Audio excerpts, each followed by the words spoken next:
Jednog dana sam dobio poklon. Prvo sam pomislio da je to pravi leptir, zato što je tako lep i može da se kreće. Kasnije sam saznao da je ovaj zombi potpuno ručno rađen sa obojenim olovkama i građevinskim papirom. Odmah sam naučio kako se to radi i imitirao, ali nije tako jednostavno kao što sam mislio, verovatno zato što nisam dovoljno vešt.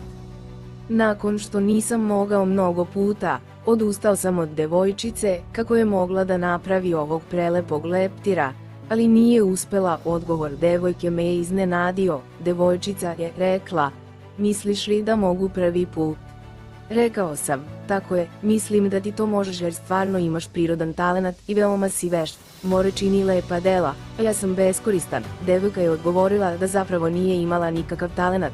Ona je samo pogledala snimak i pratila ga svaki put kada je propala. Ako me neko kritikuje što sam uradio nešto loše, nastavit ću to da radim ponovo bez da se ljutim na njih.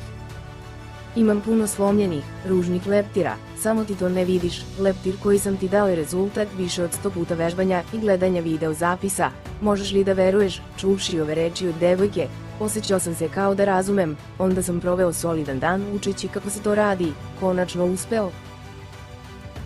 Ako možete sami da pogledate ovaj video i da ga pratite bez potrebe da vežbate 100 puta, to znači da ste mnogo bolji od nas dve sestre. Naravno, dok sam radio, ipak sam tražio pomoć od roditelja. Morao sam i više puta da pauziram video. Ako vas izazovem da napravite i ovakvog leptira od papira, možete li to da uradite? Pratite naš kanal da biste videli više priča.